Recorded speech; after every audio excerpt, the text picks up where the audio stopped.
Jadi ada sebuah kejadian yang cukup unik berkaitan dengan surat An-Nisa ayat 41 yang tadi kita baca itu. Fakaifa idza ji'na a'udzubillahi minasyaitonirrajim. Fakaifa idza ji'na min kulli ummatin bisyahid wa ji'na bika 'ala haula'i syahida. Terjemahnya kurang lebih, fakaifa maka bagaimana? Idza ji'na min kulli ummatin bisyahid. Jika kami Allah mendatangkan saksi dari setiap umat. Jadi kan umat A itu ada saksinya. Umat B ada saksinya. Siapa itu? Nabinya masing-masing. Maksudnya gitu kan. Nabinya masing-masing. Saksi. Nabi Musa. Ini kaumku ini begini. Nabi Ibrahim. Kaumku itu gini. Ya gitu ya. Ada saksi. Tapi bagaimana Nabi Muhammad? Kata Allah. Waji'na bika ala haula'i syahida. Dan kami Allah ini mendatangkan engkau wahai Muhammad untuk menjadi saksi bagi semua umat. Bagi semua umat. Itu kira ya gambaran makna umumnya. Tapi ada hal yang unik terjadi. Nah, dan ini disebutkan oleh ulama kita dalam kitab hadisnya, hadis mereka. Dari sahabat yang mulia Abdullah bin Abbas radhiyallahu anhuma. Dia cerita pernah Nabi itu satu majelis dengan para sahabat. Ya kayak pengajian gini, kayak hal begini, majelis. Itu tiba-tiba Nabi mengatakan kepada Abdullah, ini kan orang bagus bacaannya, banyak hafalannya, masih muda lagi, ya. Dia bilang, Abdullah, Iqra alayya al-Quran. Iqra, bacakanlah, alayya kepadaku Al-Quran.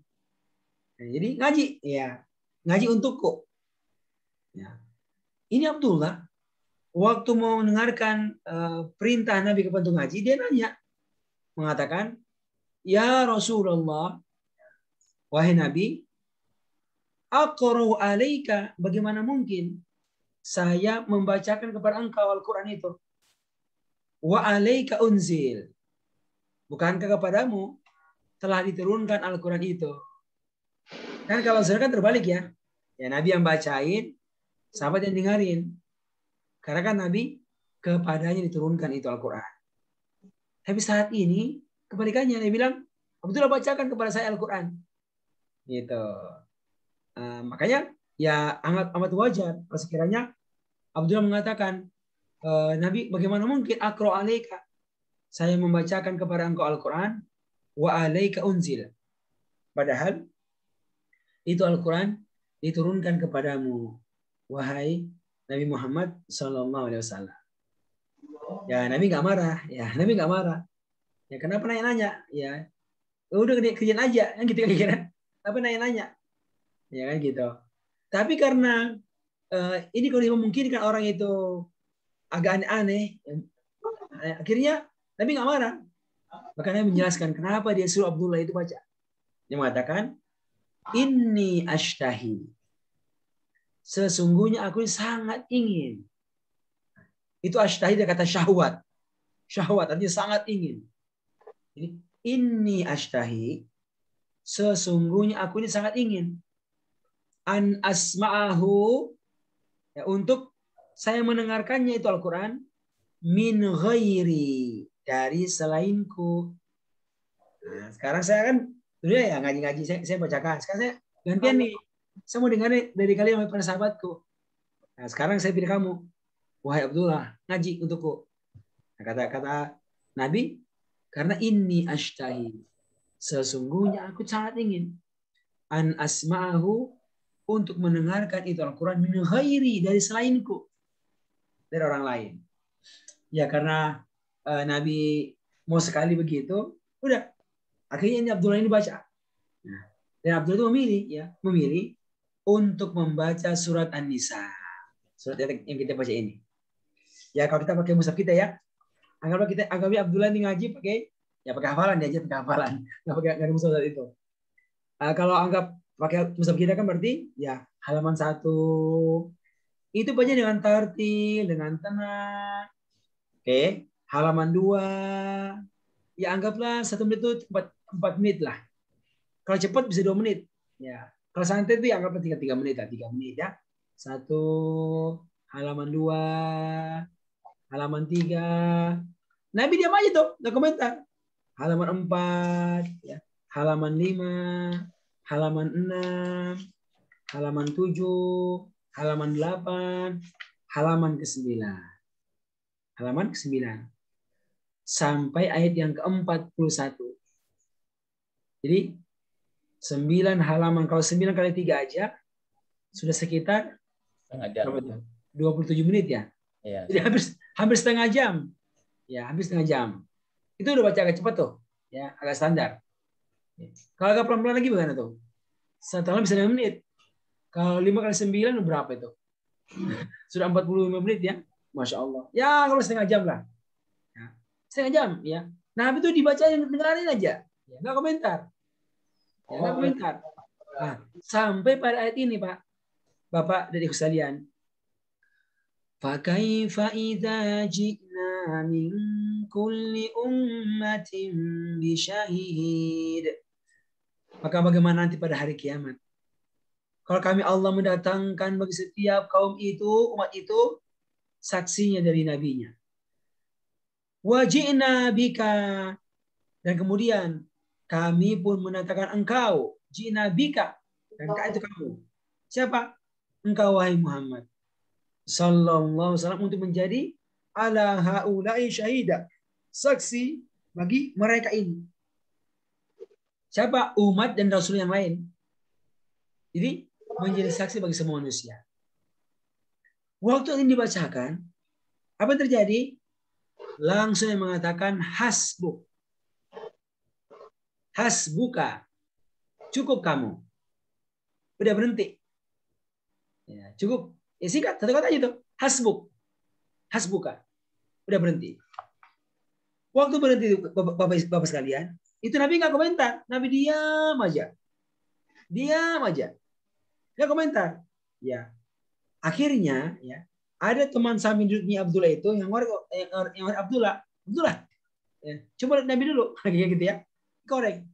Ketika dikorek, maka dia memandang Nabi. Ya. Lalu dia mengabarkan kepada kita ya, apa yang dilihat oleh Abdullah dari Nabi Muhammad Sallallahu Alaihi Wasallam tersebut. Nah, dia mengatakan, ya, apa? Saya melihat, ya,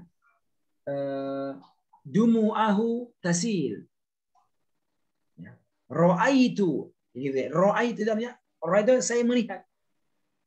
Dumu'ahu itu air matanya. Ya. Tasil itu mengalir. Mengalir. Jadi kalau mengalir, jadi bukan menetes, ya, tapi tasil itu mengalir. Jadi ya mengalir ya. Kalau bersambung itu istilah tasil. Jadi bukan apa, bukan menetes, bukan, tapi tasil, mengalir. Nah, menunjukkan banyaknya air mata yang keluar dari mata beliau alaihi salatu wassalam ketika mendengarkan ayat Al-Quran. Bapak sekalian, kira-kira kalau tangis satu muncul begitu bentuknya itu, ya jadi udah mengalir itu, kira-kira itu terjadi pas dibaca ayat terakhir tadi itu, atau itu ada tangisan sebelumnya. Kira yang mana Pak? Kira kemungkinannya itu? Akumulasi, Ustaz. Akumulasi kan? Jadi sudah ada itu tangisan sebelumnya itu. Tapi ketika sampai kepada ayat ini, beliau udah nggak mampu lagi untuk bisa menahannya. Maka dia mengatakan yang baca itu ya udah hasbuka, cukup aja. Cukup aja.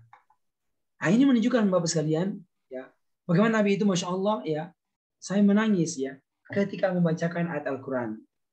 Dan tentu terjadi ini sekali bukan pada ayat terakhir aja, tapi telah ada pada ayat-ayat sebelumnya yang kita baca tadi. Dan kalau diperhatikan baik-baik, ya, ditadaburi baik-baik, ya, akan bisa memberikan manfaat kepada setiap mereka yang baca. Nah, termasuk Nabi kita Muhammad alaihissalatu wassalam. Dan ini mulai nggak terbendungi kapan? Ketika dibacakan ayat yang ke-41 ini. Kenapa? Ya. Karena ayat ini secara spesifik khusus ya itu menyebutkan tentang nabi. Ya, nanti pada hari kami mendatangkan ya saksi nabi bagi setiap umatnya itu wajibna bika kan gitu. Wajibna bika dan kami akan mendatangkan engkau ya ala haulai syahida terhadap semua mereka itu umat-umat yang dahulu itu syahidan untuk menjadi saksi bagi mereka. Berhubungan dengan dia akhirnya beliau menangis. Ya. Jadi merenungkan ya bagaimana nanti dia akan ditanya oleh Allah ya ayo bersaksi bagaimana umat kamu bagaimana umat sebelumnya itu kira begitu. Nah, akhirnya dia meminta untuk berhenti. Bapak dan Ibu sekalian. Ini adalah contoh bagaimana orang-orang terdahulu itu ya begitu tersentuh ya dengan bacaan Al-Quran ya sampai pada tataran menangis ya. Dan ini bisa dikatakan adalah sifat daripada orang-orang yang masya Allah berikan kekuatan interaksi dengan Al-Quran. Apa itu? Ya mereka mendengarkan, mereka paham, mereka tadabburi. Ya itu kan pada lisannya, pada akalnya, pada hatinya. Tapi sebagai itu meresponnya, ya meresponnya. Nah, di antara yang merespon itu ya dari kekuatan hati, ya berpindah ke getaran badan kadang-kadang, dan maka berpindah pada mata, yang akhirnya bisa mengeluarkan air mata. Nah, itu kan bukan perkara yang gampang itu, Pak. Orang bisa keluar mata itu. Ya, kondisi normalnya ya orang ketawa aja gitu. Ya, itu bisa keluar karena kondisi-kondisi yang berat itu. Ya, apakah sedih banget atau gembira banget? Jadi kalau sekedar biasa-biasa aja enggak. Gitu Pak ya. Ya, musibah yang berat. Kalau musibah uang 5.000 hilang, oh bisa uang 5.000 hilang. Tapi kalau sekiranya meninggal istri yang dicintai, anak cintai, wah itu menangis. Ya, kalau dapat hadiah apa? Ini hadiah Pak. Ya, hadiahnya misalnya kue, ya harga 100 ribuan, wah biasa. Tapi kalau dikasih duit, ya atau dikasih duit ditransfer, ya 10 juta, pas lagi butuh, waduh masya Allah, gitu kan? Itu bisa menangis itu. Ya. Jadi ada kondisi-kondisi yang memang orang bisa menangis itu. Ya. Tapi ini terjadi kapan? Dalam kondisi bukan karena ada musibah yang menimpanya sangat berat, atau bukannya mendapatkan kenikmatan yang luar biasa besarnya. Ya. Tapi ini yang sedang muncul kapan itu? Ketika berinteraksi dengan kalamullah Al-Quran. Kalamullah Al-Quran. Dan ini sebenarnya levelnya orang-orang yang sudah membiasakan diri dia ya untuk baca dengan serius Al-Quran. Ya tadi kita baca tuh kita nggak menangis ini karena kita yang mungkin nggak perhatikan aja. Ya, ada yang fokusnya pada apa tahsinnya, fokusnya pada bacaan apa makhrajnya misalnya. Jadi kita nggak fokus pada apa pada bacaannya. Kalau fokus apa istilahnya belakangan sehingga nggak bisa memunculkan efek yang besar. Ya, tapi sekali lagi kalau orang benar-benar sering latihan, sering terbiasa, dan memberikan perhatian yang besar kepadanya, nah itu efeknya sampai segitu ya, Bapak dan ikhwan yang Allah muliakan. Nah, ini memang perlu terus dilatih, ya perlu terus dilatih. Dan masya Allah bisa dikatakan hal itu adalah menjadi sebuah apa ya sifat standar, sifat standar orang-orang pilihan Allah, ya. Para nabinya demikian para orang soleh. Nah, itu diantaranya adalah sebuah ayat ya itu akhirnya menjadi ayat yang dipilih untuk menjadi apa? Menjadi ayat sajadah. Ayat sajadah. Kalau satu ayatnya apa ya? Surat Maryam ya, coba kita dulu. Itu bentar dulu ya. Sujjadan wa bukiyah. Saya lupa ayatnya. Ayatnya enggak tuh? Kalau nggak salah surat Maryam ya. Surat Al-Anbiya ya. Lebih mudah saya cari di aja dulu. Lupa ayatnya. Bentar ya. Itu ujungnya begitu sujjadan wa bukiyah. Ada yang enggak? Nah.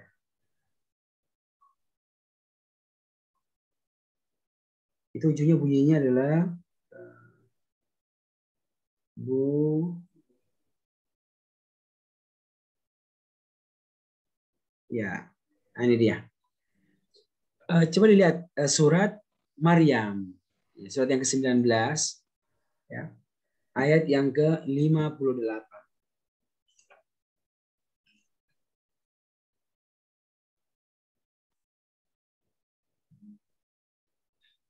Surat Maryam ayat yang ke-58. Nah, sudah ya? Sudah ada Pak Sarjudin? Ini ayat ini kan apa? Ayat sajadah. Jadi kalau orang baca ini, orang disunahkan untuk sujud sesudah membacanya atau mendengarkannya. Ketika dibaca berurutan ya. Baca berurutan itu. Oke, nah coba kita dengarkan ya. Apa isi dari ini ayat? Silakan Pak Sarjudin dibaca Pak Sarjudin.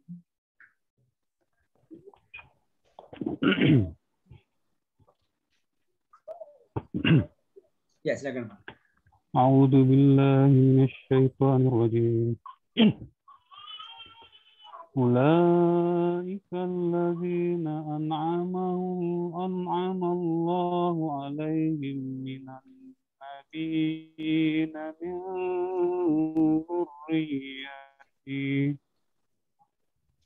min dzurriyyati Adam wa mimman hamalna ma'a Nuhin wa min ذرية إبراهيم وإسرائيل وممن هدينا واجتبينا إن إذا تتلى عليهم آيات الرحمن خروا سجدا وبكيا. Ya, coba Pak dibaca terjemahnya Pak. Coba perhatikan ya isinya ini. Mereka itu adalah orang-orang yang telah diberi nikmat oleh Allah, yaitu para nabi dari keturunan Adam dan dari orang-orang yang kami angkat mereka dan dari orang-orang yang kami angkat bersama Nuh dan dari keturunan Ibrahim dan Ismail dan dari orang-orang yang telah kami beri petunjuk dan telah kami pilih. Apabila dibacakan ayat-ayat Allah yang Maha Pemurah kepada mereka, maka mereka menyungkur dan bersujud dan menangis. Ya, kan? Bapak bisa lihat ini ayat sebenarnya itu ada awalnya. Apa itu? Menceritakan nabi-nabi, Nabi A, B, C, D itu apa perinciannya. Dari Nabi Zakaria, Nabi kedua, Nabi ketiga, keempat gitu, ke Maryam, orang soleh kan? Terus terakhir Nabi Idris. Itu. Nabi Idris terakhir itu, di ayat sebelumnya itu. Nah, setelah menyebutkan nabi-nabi itu dan sifat-sifat mereka, masuk Allah menyebut tentang sifat global. Sifat global yang dimiliki oleh setiap mereka itu. Pada ayat ke-58 surat Maryam ini. Kata Allah, Ulaika alladzina an'amallahu. Mereka itulah orang-orang yang Allah telah memberikan kenikmatan kepada mereka. Ya, kenikmatan kepada mereka itu. Nikmat apa? Ya, nikmat kebaikan, nikmat kenabian. Ya. Siapa itu? Minan nabiyyin. Yaitu para nabinya. Para nabinya. Zakaria, Yahya, dan seterusnya. Bernabinya. Mereka adalah orang-orang yang Allah telah memberikan kenikmatan kepada mereka. Lalu diperinci. Mereka siapa? Minan nabiin, dari para nabi, min zurriyati Adam. Dari keturunannya Nabi Adam. Ya. Kemudian wa mimman hamalna ma'anu. Dan dari keturunan orang-orang yang kami bawa bersama Nabi Nuh di kapalnya itu. Kan Nabi Adam itu kan ada kapalnya itu. Nanti ada untuk keturunan. Ada yang nabi dari situ. Ya. Oke. Siapa lagi? Wa min zurriyati Ibrahim. Ada nabi yang dari keturunannya Nabi Ibrahim. Wa Israel. Itu gelar untuk Nabi Yakub. Nabi Yakub. Jadi Ibrahim punya anak kan dua itu. Ada Ishak, ada Ismail. Ishak itu nanti punya anak. Namanya itu Yakub. Nah, itu punya gelaran. Siapa namanya? Israel. Yang nanti punya keturunan. Namanya itu Bani Israel. Bani Israel. Artinya anak-anaknya itu Israel. Apa itu anak keturunannya Nabi Yakub. Nah, itu pengertian Israel itu.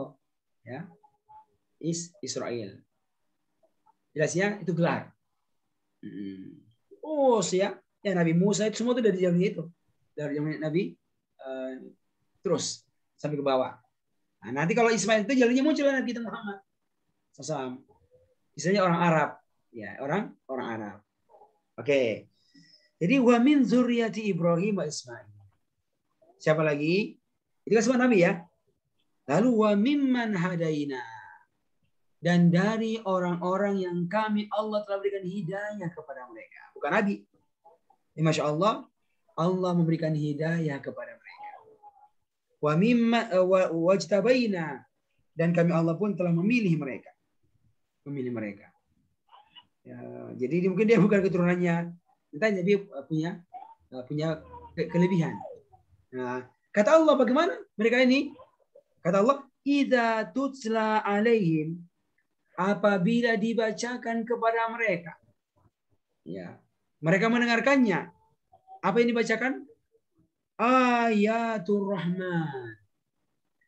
Ayat-ayat Allah yang Ar-Rahman, yang Maha Penyayang, yang Maha Pengasih. Mereka dengarkan. Itu ada reaksinya. Apa dia reaksinya, Pak? Satu adalah khurru. Jadi mereka menyungkur. Ya, kalau misalnya lagi berdiri, ya, lagi duduk, itu khurru. Jadi menyungkur ke bawah. Buat apa? Buat dua hal. Yang pertama adalah sujadan. Ya, untuk bersujud. Menyungkur untuk bersujud. Itu satu. Ya, makanya kita sunahkan kan kalau bacain ayat apa? Sujud tilawah. Gitu. Tapi juga yang kedua, apa itu? Wabukia, dan menangis. Menangis. Dua itu.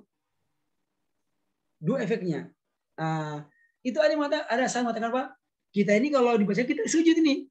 Tapi kita nggak nangis. Kita sujud kan? Itu tahu sunnahnya. Tapi nangis enggak.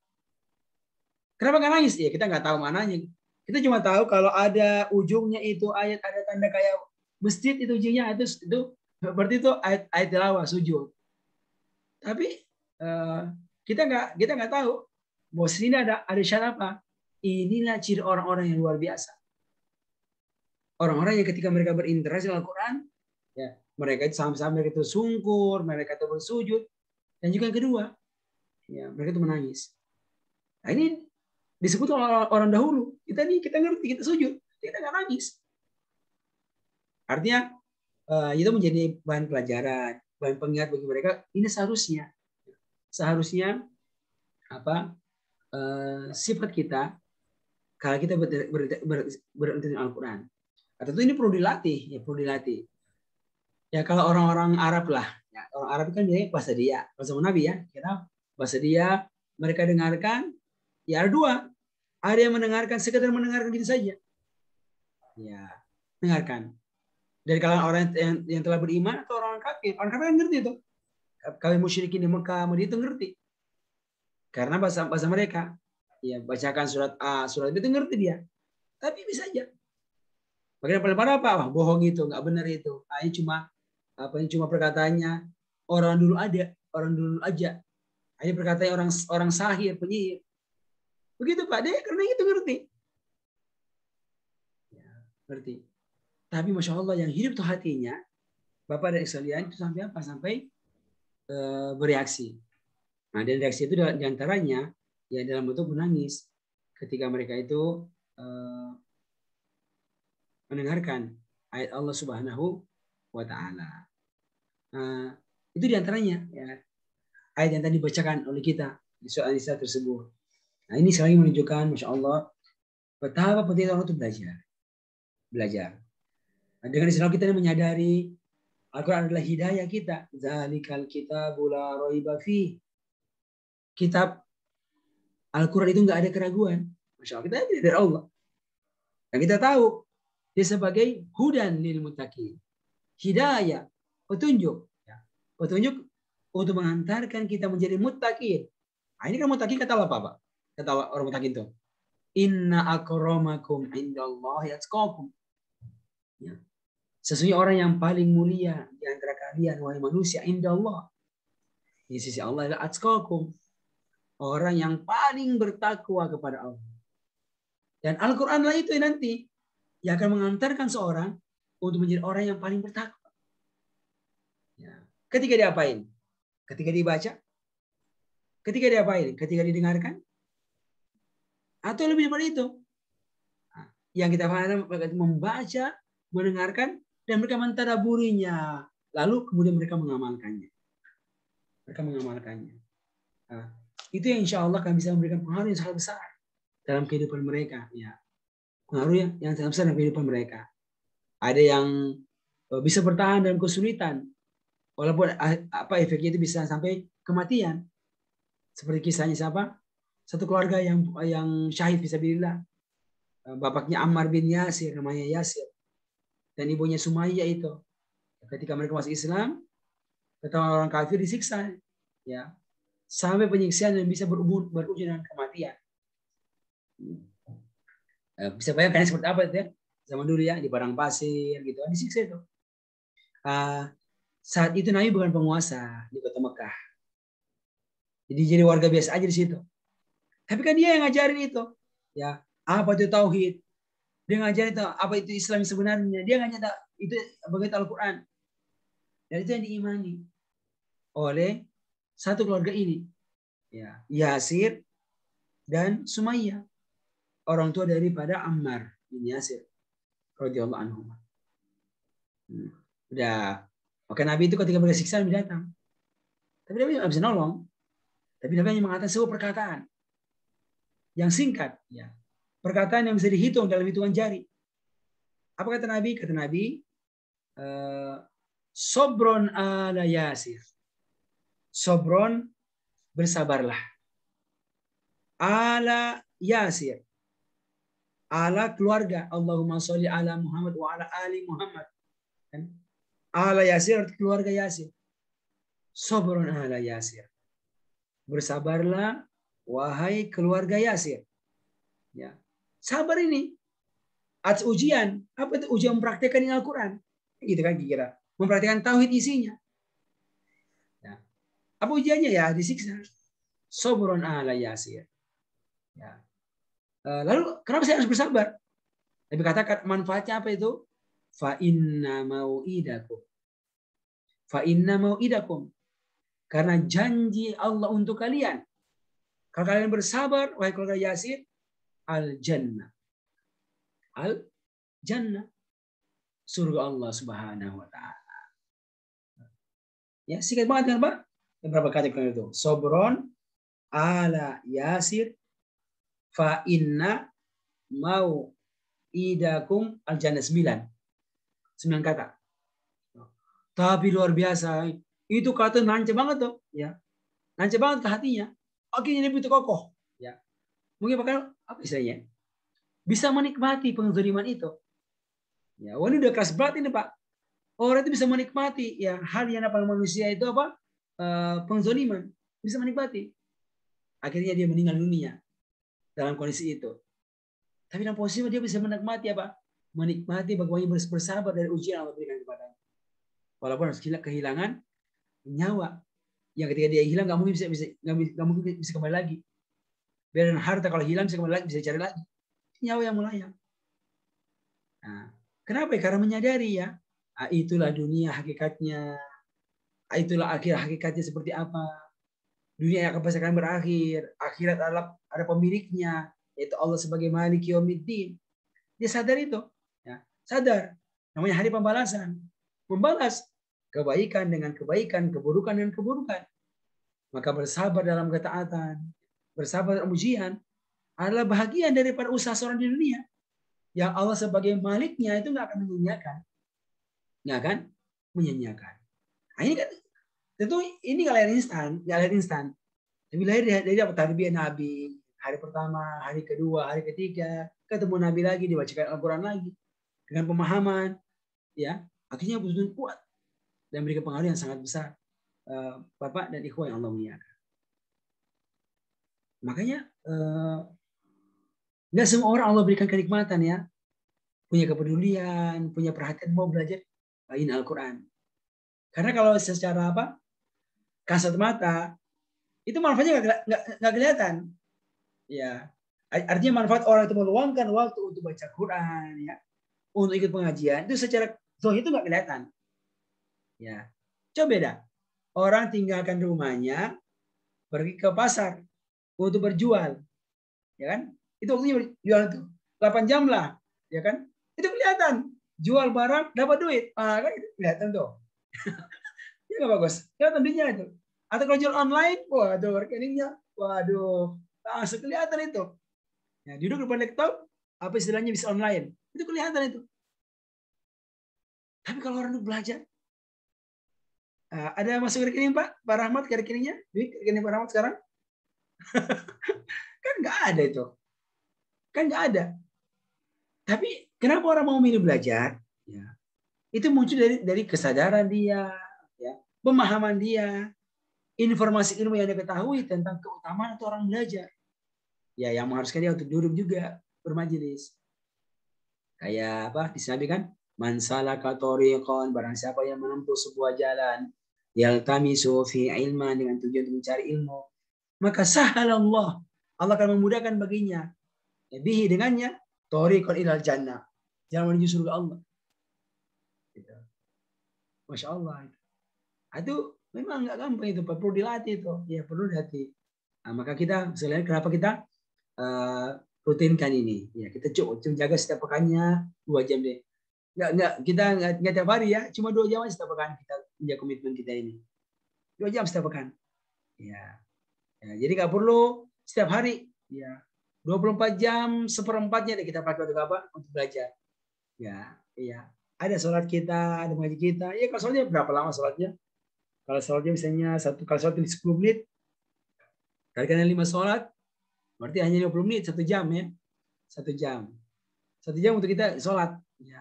Terus berapa jam tidurnya? Berapa jam istilahnya bekerjanya? Berapa jam di perjalanannya? Nah, kita mau luangkan waktu ini minimal apa ya 2 jam kita luangkan untuk kita belajar. Itu pun nggak tiap hari. Ya. Paling minimal kita usahakan bisa setiap bulannya, setiap pekannya itu 2 jam. 2 jam. Begitu kira-kira Bapak sekalian. Tapi ketika seorang itu bisa istiqomah padanya, ya, insya Allah itu punya efek yang besar untuk kehidupan dia. Ya, itu jauh lebih bagus daripada seorang itu tiap hari dia belajar tapi nggak bisa istiqomah. Hari ini hari pertama dia belajar ya, anggaplah pagi sampai dengan zuhur. Ya, tapi sebulan sekali.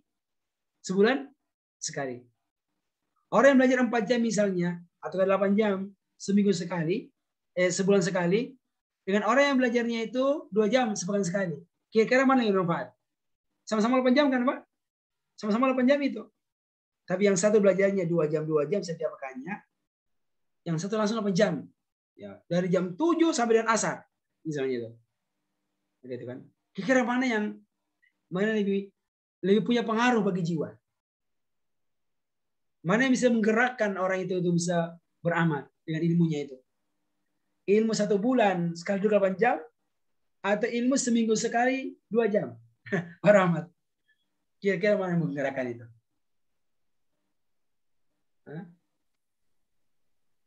Tentunya yang sering-sering Ustaz 2 kali. Yang lebih baik intensinya, ya kan? Walaupun sedikit secara kuantitasnya itu. Kuantitas itu sedikit, ya, tapi dia itu rutin. Itu yang Nabi sebutkan hadisnya itu Pak, khairul a'mali. Khair al-amal. Ya. Sebaik-baik amal. Apa itu? Adawamuha. Ya, ada wamuha yang istiqomah, yang konsisten itu. 2 jam, 2 jam, 2 jam, 2 jam. Satu hari, satu juz, kayak gitu ya. Tapi wa in qalla, walaupun dia itu sedikit. Kalau itu qalil, sedikit. Gitu Pak. Nah, sebenarnya kita tuh ikut program tarbiyah, ikut program halaqah Al-Quran ini, ikut program banyak itu sebenarnya settingannya begitu Pak. Kita menyadari kita orang sibuk, banyak sekali acaranya. Ada program acara utama kita kerjalah ya. Ada macam-macam, ada kerja di kantor, ada kerja pengusaha, macam-macam. Itu ya tuntutan dan sudah keharusan. Ya itu sudah semestinya begituan. Ya kan? Nanti ada kerja yang lain lagi. Yang lain lagi.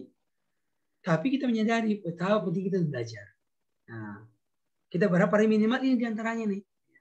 Kalau kita nggak punya waktu khusus untuk belajar mengaji, misalnya kan mengaji sepekan 2 jam, nggak ada kalau kita. Kita nggak punya waktu khusus menghafal Al-Quran setiap pekannya misalnya. Ya, kita nggak punya khusus untuk belajar tuh 2 jam itu selain paham Al-Quran.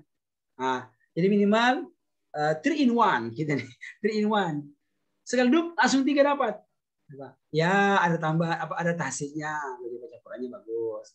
Ya ada tambahan hafalan kita. Ya ada tambahan pemahaman kita dengan Al-Quran. Nah ini ukuran standar ini yang kita coba tawarkan. Tapi kalau orang punya napas panjang, waktunya luas, nah, seharusnya punya waktu khusus itu untuk belajar baca Quran. Ya normal itu ya minimal itu dua kali dalam seminggu.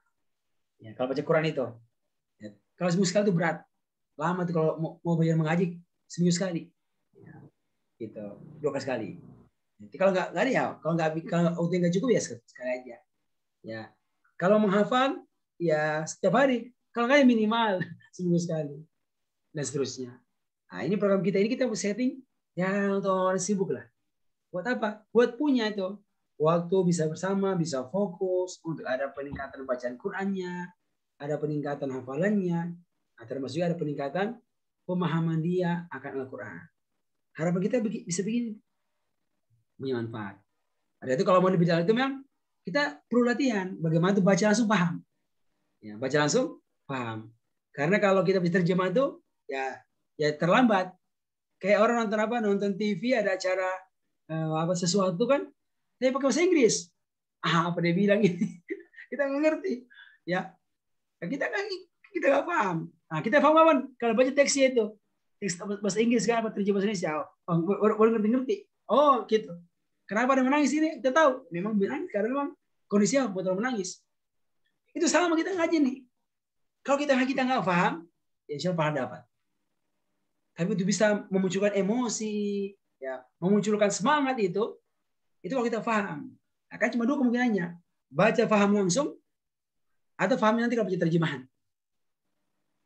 Ya. Kalau baca terjemahan berarti apa? Udah telat. Ya udah telat. Dan itu bisanya kalau kita baca sendirian. Jadi kalau makmum sholat berjamaah, bisa nggak berahmat? Ya. Pernah ketemu nggak itu? Ya, atau sholat tarawih lah, sholat tarawih baca Quran. Nah, ulama sih boleh kan itu, kalau sholat tarawih itu baca Quran boleh. Atau mendengarkan Tapi saya belum pernah mendengarkan. Saya bilang kalau imam baca Quran, kita baca terjemahannya. Nah, saya belum pernah dengar ada boleh kan itu. Belum pernah dengar. Jadi kalau imamnya baca, kita baca juga Al-Quran, itu boleh itu. Ya, Al-Quran yang diikuti. Jadi kalau dia terjemahnya belum pernah dengar yang bisa itu. Ya. Makanya perlu latihan, perlu belajar juga itu. Ya, artinya apa ya? Kita mengatur waktu kita, ya agar kita bisa punya skill, kemampuan pada hal tersebut. Ini Allah mudahkan, itu butuh doa, butuh pengaturan waktu, ya, butuh metode, nah, gitu. Nah, kita paling minimal ya udah program minggu ini, ya. Ini paling minimal ini setiap pekan kita program baik kita ini, Bapak sekalian.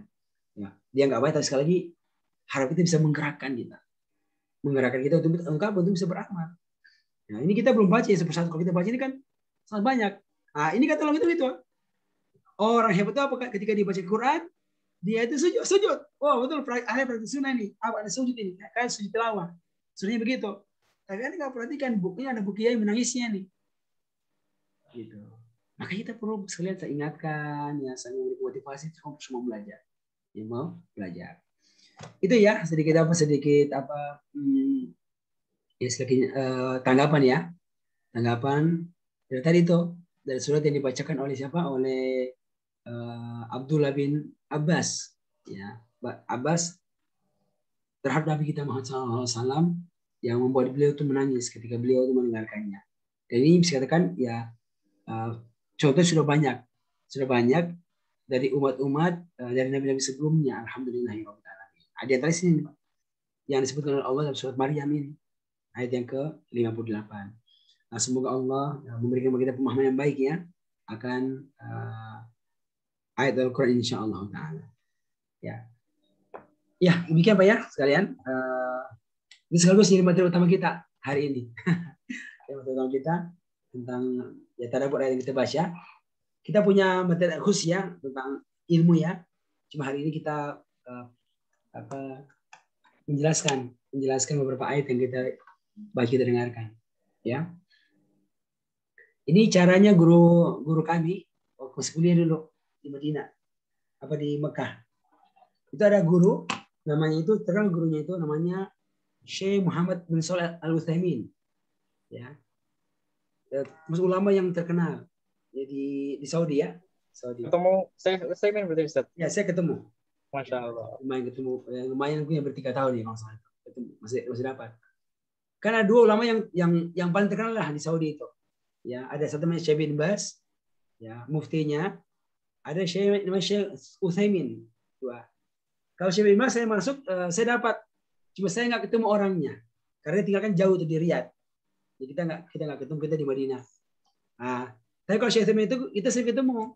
Karena beliau itu setiap Ramadan pasti itikaf, pasti ada Masjidil Haram. Dan kita selalu selama hampir 5 tahun ke situ kalau itikafnya itu. Nah, beliau itu punya pengajian setiap hari 2 kali pengajian itu. Satu setelah ba'da subuh ya, nah, sampai syuruk sampai terbit matahari, dan satu itu setelah sholat tarawih yang pertama. Ya, tarawih yang pertama ya, kan 2 kali tarawihnya itu. Pada Isya, satu juz, nanti pada tengah malam lagi tarawihnya itu. Dia punya pengajian itu sesudah tarawih yang pertama tersebut. Gitu. Materinya apa? Beliau itu menjelaskan ayat yang dibaca oleh imam. Dan aja panjangnya, satu juz ya. Nanti dia akan pilih itu beberapa ayat dan jelaskan maknanya. Itu modelnya beliau ketika menjelaskan. Ya sekali-sekali kita juga istilahnya begitu ya. Apa yang kita baca yang kita punya pemahaman yang ada yang kita coba untuk sharekan kepada Bapak dan Ibu sekalian. Harapannya punya pengaruh lah untuk kita sekalian. Kebetulan saya pernah bacain ayat dan cukup punya pengaruh sama saya. Ya saya coba sharingkanlah untuk semua kita. Harapannya punya manfaat juga insya Allah. Ya, mungkin ada hal yang mau disampaikan dari penyampaian tadi. Bisa ya Pak Rahmat ditangkap materi kita ini Pak Rahmat? Ya Ustaz, alhamdulillah. Ya. Kira-kira apa Pak yang tangkap ini Pak Rahmat? Ya. Jadi pertama yang saya ingin sampaikan dulu, saya merasa bersyukur bahwa bisa bergabung di bait ini, sehingga saya pribadi merasa sangat besar manfaatnya setelah mengikuti bait ini. Ada motivasi tersendiri untuk selalu lebih dekat dengan Al-Quran, insya Allah seperti yang Ustaz sampaikan tadi. Jadi memang sedikit-sedikit, tapi walaupun 2 jam, tapi selalu insya Allah setiap hari selalu ada keinginan untuk lebih baik lagi. Dan mudah-mudahan ini yang Ustaz sampaikan sedikit-sedikit, akhirnya nanti insya Allah akan berdampak selanjutnya ke yang lain. Itu Ustaz yang pertama. Kemudian yang kedua, yang saya tangkap dari ini Masya Allah, bahwa ilmu itu kalau kita cuma pelajari saja, tapi kalau kita tidak sampai ke dalam hati yang dalam, tidak memahami, tidak mentadaburinya, tentu tidak akan berbekas. Jadi ya seperti Ustaz sampaikan tadi, ya sekedar lewat saja. Tapi kalau betul-betul kita memahami maknanya, mentadaburi, ya seperti Ustaz sampaikan tadi, kan kami baru mengerti bagaimana turunnya ayat itu, apa maknanya, ya tafsirnya. Sehingga kami bisa memahami, oh ternyata seperti itu. Kalau sekedar kami membaca saja itu lewat saja Ustaz. Jadi ada satu yang saya bisa ambil bahwa betul-betul kita pahami, walaupun satu ayat kita cari kira-kira apa makna itu, sehingga bukan cuma pikiran akalnya kita yang bekerja, tapi hatinya juga kita yang bekerja. Seperti itu Ustaz. Insya Allah. Itu yang saya bisa tangkap Ustaz. Ya, Masya Allah. Ya, barakallahu fikum ya. Alhamdulillah. Ada lagi Pak yang memberikan tanggapan dari materi kita pada hari ini? Silakan. Saya Pak Ustaz. Ya Pak Muti. Ya, saya Pak Muti. Iya, Pak Ustaz, saya sedikit mohon diterangkan lagi mengenai makna dari ayat ini, Pak Ustaz. Yang apa? Ke-41 tadi ya. Karena dari sini saya nangkapnya itu Nabi kita, Nabi Muhammad ini nantinya akan didatangkan sebagai saksi terhadap umat-umat sebelumnya kan Pak Ustaz ya. Iya betul. Nah, mohon diterangkan kesaksian seperti apa ini Pak Ustaz? Karena kita ketahui bersama bahwa Rasul kita itu didatangkan terakhir. Iya. Nah, bagaimana kesaksian beliau terhadap umat-umat sebelumnya ini Pak Ustaz? Saya belum paham mengenai ini Pak Ustaz. Iya. Oke.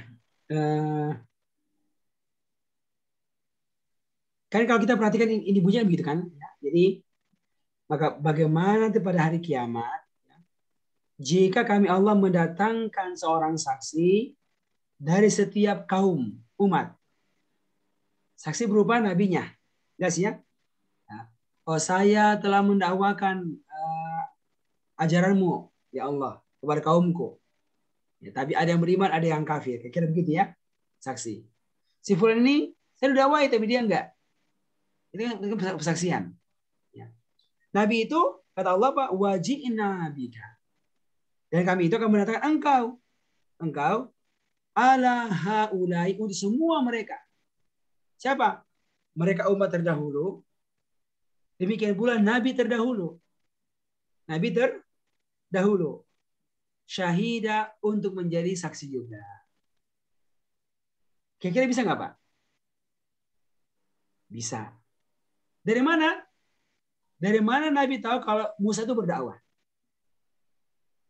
Dari Al-Quran. Dari Al-Quran. Al-Quran. Oh, cerita Nabi Musa. Oh, Ibrahim. Jadi dari situ kayak ya, persaksiannya. Bagaimana kaumnya Nabi Musa itu? Ya, dari situ. Jadi yang itu kira-kira mungkin pemahamannya ya. Dan kami mendatangkan engkau menjadi syahidan, menjadi saksi bagi semua umat manusia. Ini kalau kita baca buku tafsir dikasih penjelasan Pak. Nah, saya baca misalnya. Ya, ini kata Allah. Dan kami mendatangkan engkau wahai Rasul untuk menjadi saksi bagi haulai, mereka ini, jami'an semuanya. Siapa itu? Minal umam, dari umat-umat, war rusul, dan rasul-rasul. Ya, kalau Nabi Ibrahim itu umatnya aja, Musa itu umatnya aja. Kalau Nabi itu semuanya. Kok bisa? Bagaimana? Ya karena dikabarkan dalam Al-Quran. Gitu. Dikabarkan. Makanya saya bersaksi. Bisa bersaksi. Mungkin itu ya. Allah Ta'ala. Masya Allah. Makasih Pak Ustaz. Nah, sangat clear Pak Ustaz ya. Makasih banyak Pak Ustaz. Gitu. Jadi gini Pak, kalau kita misalnya gini, betul itu kan cara orang itu belajar kan berbeda-beda ya. Kalau kita normalnya kita belajar ini kan apa istilahnya dari kecil ya. Kita belajar mengaji, belajar mengaji. Lalu kita diberikan istilahnya ibadah praktis. Ya, nak sholat nak, terus diajarkan cara sholatnya, ya. Lalu diajarkan mulai apa tuh syahadat, tapi itu normatif, ya normatif, ya. Sholat, nanti kalau nggak sholat masuk neraka, sholat itu wajib, kira begitu, ya. Jadi nggak sampai pada kita dijelaskan kira-kira dari mana tuh sholat. Ya kita ya cerita Islam itu aja tuh. Tapi kalau di mana tuh dalilnya itu sholat dalam Al-Quran? Nggak tahu. Ya, di mana tuh dalilnya itu pasal Al-Quran? Nggak tahu. Kalau kita nggak tahu. Tapi kita tahu. Ini prinsip-prinsip utama Islam itu yang yang diajarkan turun temurun kepada kita. Nah, sampai akhirnya apa? Kita mulai pentingnya ilmu, kita mulai pengajian, kita mau belajar dan seterusnya. Nah, ini perlu dilatih, ya, dilatih. Sekarang orang pastinya ya dia dapatkan semangat untuk membaca Al-Quran. karena ada ikutan baca Quran, ya kan? Pentingnya memahami Al-Quran, makanya ikut pengajian. Ya. Kapan dia paham? Kalau ikut pengajian baru dia paham. Kalau sudah pulang ke rumah, dia nggak paham. Ya. Itu kan terjadi ketika dia baca Quran. Makanya kita bisa nambah. Nambah apa? Bagaimana kita bisa paham Al-Quran? Nah, kita mulai ikut pelatihan atau pengajian yang bisa bantu kita bisa paham Al-Quran dari terjemahan per kata, terjemahan per ayat dan seterusnya. Itu.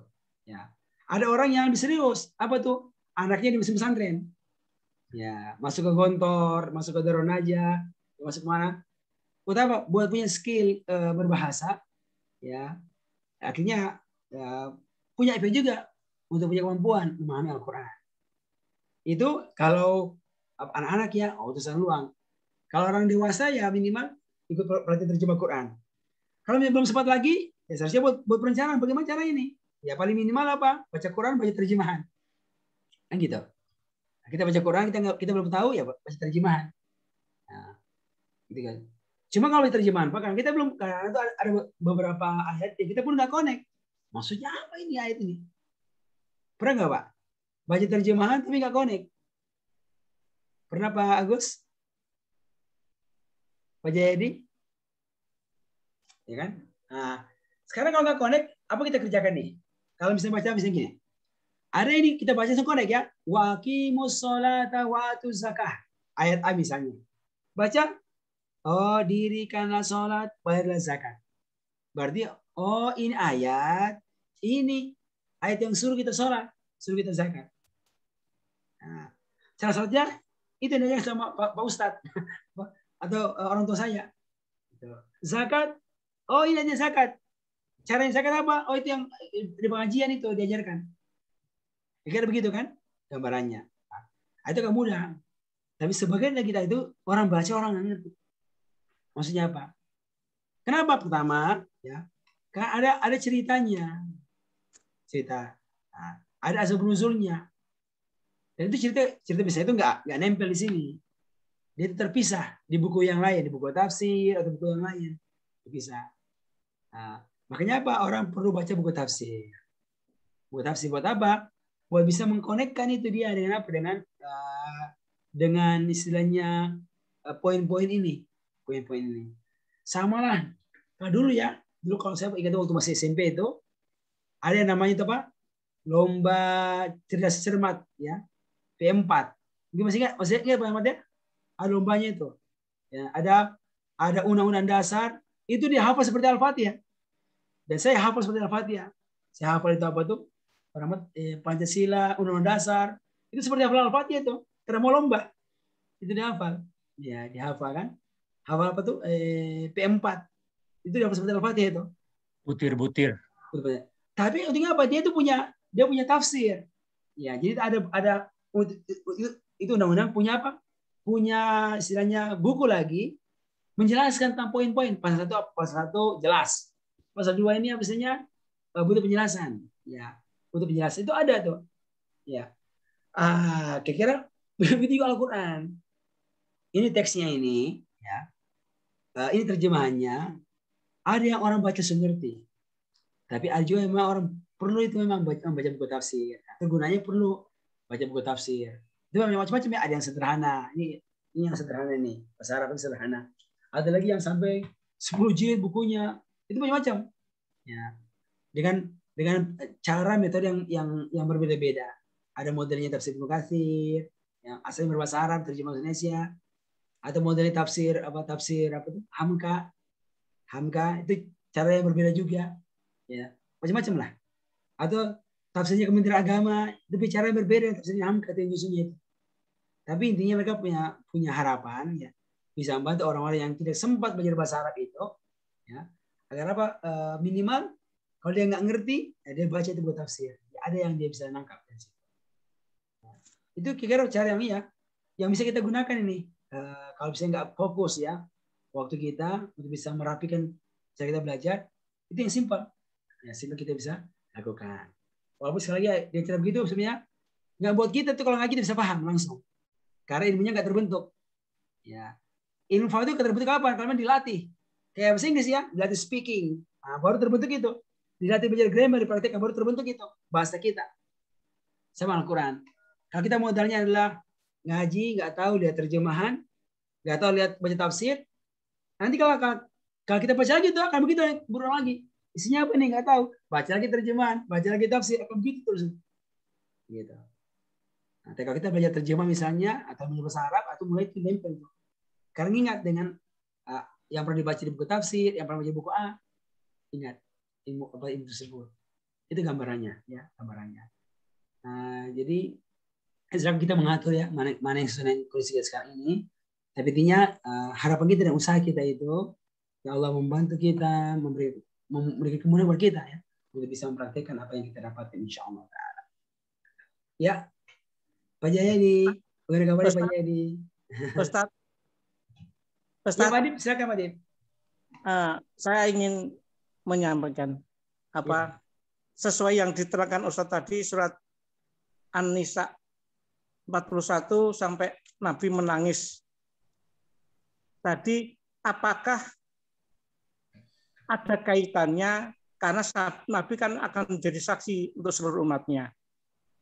Apakah ada kaitannya karena tanggung jawab Nabi sangat besar untuk menyampaikan Al-Quran itu untuk seluruh manusia. Ya. Apakah ada kaitan dengan itu? Juga masing-masing diri seperti saya itu ku angfusakum wa ahlikum naro, jagalah dirimu dan keluargamu dari api neraka. Iya. Nah, apakah arahnya juga ke sana, Ustaz? Karena tanggung jawab Nabi sebagai amanah Allah untuk menyampaikan Al-Quran ini untuk seluruh umatnya. Karena Nabi nanti akan jadi saksi ya untuk seluruh umatnya. Gitu. Iya, iya. Mungkin saya kok pikiran ke sana, apakah arahnya demikian gitu? Iya. Terus diri saya sendiri, tiap orang itu juga akan menjadi tanggung jawab terhadap saudara keluarganya. Anfusakum wa ahlikum naro. Kaitannya dengan itu. Iya. Jadi begini Pak. Kan memang pertama ya, semua orang itu akan bertanggung jawab dengan apa yang dia kerjakan. Tadi Kak, ku anfusakum, jaga dirimu dari neraka. Artinya kita ini belajar, lalu kita bertanggung jawab dengan ilmu yang kita pelajari. Lalu yang kedua, kita bertanggung jawab dengan semua orang yang dalam kontrol kita, yang dalam kawasan kita, istri kita dan anak kita. Nah, itu maknanya ku anfusakum. Dan Nabi itu dia punya tanggung jawab. Buat apa? Ya, buat mendakwakan ini agama kepada manusia, Ya. Makanya ya beliau sangat serius itu. Ya. Kenapa? Karena dia ya kepadanya diturunkan ini Al-Quran. Buat apa? Buat disampaikan kepada umat manusia. Dan nanti dia akan ditanya ya, aku telah turunkan kepadamu Al-Quran. Apa kamu sudah sampaikan atau tidak kepada umat manusia ini? Ya. Oh sudah, si Fulan sudah, si B sudah, dan seterusnya. Kan asalnya pada sohirnya itu pada zamannya masing-masing itu. Ya, itu. Nanti kan akan muncul dari keturunan mereka, dari misalnya A yang Nabi dakwai, muncullah orang B, muncullah orang C, muncullah orang berikutnya. Itu adalah efek berikutnya Pak. Tapi yang jelas kan Nabi telah berusaha ya, bisa Pak, bisa mendakwakan orang-orang yang pada zamannya. Jadi dia kita pahami ya. Dan Nabi bicara pada konteks dia ketika ayat itu turun dia tanggung jawab untuk apa? Untuk saksi bagi siapa? Bagi nabi-nabi sebelumnya. Demikian pula buat secara umum, terutama ya umat-umat yang hidup pada zamannya, yang hidup pada masanya, ya pada masanya. Tapi kan kalau sekiranya apa misalnya dia nggak ada satu kaum, ya akhirnya semua nggak mengenal, kan asalnya karena dia. Itu perasaan muncul itu. Nah, itu membuat dia berusaha untuk bisa maksimal dalam berdakwah. Ya kira begitu ya Pak. Jadi semoga jawabannya bisa menjawab ya apa yang disampaikan Pak Arif tersebut. Alhamdulillah, jazakallah khairan. Satu lagi Pak, ada yang menyampaikan sesuatu? Pak Jayadi, Pak Musalim. Oke. Saya izin Ustaz. Ya, sangat bagus. Mungkin menambahkan sedikit info aja, sekedar sharing itu tadi yang disampaikan Pak Rahmat ya. Kalau saya sekarang sudah mulai beralih Ustaz ke Al-Quran sekejap Ustaz ya. Jadi biar ilmunya nggak hilang gitu kan. Jadi harus saya pakai gitu. Maksudnya apanya? Mengajinya pakai Al-Quran sekejap atau apanya maksudnya? Mengajinya Ustaz. Jadi setiap gitu. tadarus ya, bacanya saya mulai begitu. Jadi memang ada beberapa kondisi ketika kita fokusnya adalah target misalnya hafal setoran berapa juz gitu misalnya, atau merenungi makna-maknanya, itu lebih menikmati rasanya. Itu ya tinggal kita pilih yang mana gitu. Kalau saya terkadang itu yang kedua itu, artinya baca ketika kita sudah paham maknanya, berhenti itu ada rasa lah di dalam hati gitu ya. Mungkin kita juga punya pengalaman masing-masing mempelajari tafsir sebelumnya gitu. Dan itu teringat juga seperti yang Ustaz sampaikan tadi bahwa misalnya kalau ayat sholat, zakat kan sudah pernah. Nah ini misalnya kalau saya tertarik di sirah, jadi banyak di sepertiga Al-Quran mungkin isinya sirah ya Ustaz ya. Iya banyak. Cerita, qasas al-anbiya dan sebagainya. Itu terbawa gitu. Hal-hal yang memang maknanya sangat, tadi kan juga disebut ya masalah ashabat sabti kalau nggak salah itu di Anisa itu misalnya. Nah itu teringat juga kisah-kisah ashabat sabti ya, yang di surat Al-Baqarah juga sempat disinggung ya Ustaz ya, yang diubah jadi kera gitu kan di hari Sabtu itu karena melanggar di hari Sabtu. Nah misalnya hal-hal seperti itu yang kemudian menjadi terasa apa ya, dahsyat gitu ya, Masya Allah. Jadi lebih menikmati gitu Ustaz. Selain tadi mengamalkan ilmu pemahaman Al-Quran, jadi bisa menikmati juga bacaannya. Kalau dulu kan memang tergantung dengan terjemahan gitu. Nah kalau sekarang, kalau ada kata yang saya penasaran, baru saya lihat artinya di Al-Quran yang lain gitu. Jadi misalnya ini sering berulang, tapi kok saya lupa lagi, saya buka lagi. Tapi ini sebagai hal yang major, yang utama saya pakai sekarang. Selain itu menambah ini Pak Rahmat ya, tafsir tadi ya. Saya beberapa waktu ya alhamdulillah Allah memberikan hidayah, dan mungkin ini juga karunia juga ya, bahwa di aplikasi Android kan ada tafsir Ibnu Katsir ya. Iya. Itu saya lama pakai juga. Kalau dulu kan tafsir Ibnu Katsir kan banyak banget itu ya Ustaz. Kalau beli itu juga kan mahal itu satu jilid gitu kan. Iya, masalah di Android itu udah ada semua dari 30 juz ya. Dan itu gratis, Masya Allah. Itu saya pakai itu, jadi pahaman kalau ini apa, ini kok menarik gitu. Misal pas saya baca, ini artinya menarik, cuma kurang paham ini konteksnya gitu. Misalnya ini apa ya maksudnya. Saya buka tuh di aplikasi Android, tafsir Ibnu Katsir, surat apa, ayat apa gitu. Itu kita baca. Nah itu memang ketemulah makna-makna yang lebih dalam, termasuk asbabun nuzul tadi ya. Iya. Jadi alhamdulillah ya Allah mudahkan, sebenarnya tinggal kita mungkin meluangkan waktu dan sebagainya gitu. Mungkin sekitar tambahan informasi Ustaz bahwa ada aplikasi tafsir Ibnu Katsir yang gratis juga gitu. Tinggal mungkin bisa kita manfaatkan. Betul ya. Sekarang ini Masya Allah ya, Allah banyak kasih kemudahan untuk kita nih ya. Yang asalnya punya buku itu luar biasa. Dulu ingat kita waktu masih kuliah tuh, pula itu bukunya sampai dos-dos itu. Ya dikira pakai kapal laut kan. Ya Allah, sekarang ya Allah. Ya apa dong itu? Ya sudah sangat banyak ya gitu. Kemudahan. Tapi ternyata ya nggak semua orang Allah berikan istilahnya hidayah untuk memanfaatkan apa yang sudah ada tersebut, ya. Makanya ya, kita syukurilah apa yang sudah ada tersebut. Walaupun secara praktis dari satu sisi memang tetap ada bedanya itu memang. Membaca dari aplikasi HP dari buku langsung. Ya, buku langsung ya. Nah, saya misalnya baca apa? Ibnu Katsir ya. Ada versi bahasa Arab, saya punya bahasa Arab. Saya punya terjemah itu ya. Kalau kita sudah pintar bahasa Arab, kita baca terjemah itu rasa itu nggak dapat, kurang itu rasanya. Ya. Ya kayak nonton sesuatu bahasa Inggris, filmnya misalnya kan, kita orangnya pakai dubbing, apa sih dubbingnya? Itu kan nggak menikmati tuh. Jadi kalau kita ngerti bahasanya itu Masya Allah. Kira-kira begitu Pak.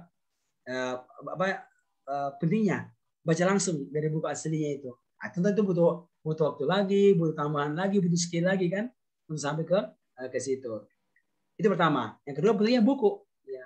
Karena buku itu memang lebih kuat temparannya ya, daripada kita baca lewat HP itu. Karena kan dia kecil ya. Ya, tapi kalau sekiranya nggak punya ya Kita manfaatkan apa yang ada saja. Apa yang ada. Gitu. Tapi kalau saya misalnya gini Pak, saya anjurkan kalau misalnya kita ini bukan orang yang fokus pada sebuah ilmu itu, memang itu kita bagus bertanya, kira-kira mana yang mau kita baca ini buku tafsirnya. Ya. Kalau orang punya background ilmu bahasa Arab yang bagus, itu dianjurkan baca buku tafsir. Cuma itu berat kalau pemula, berat Pak.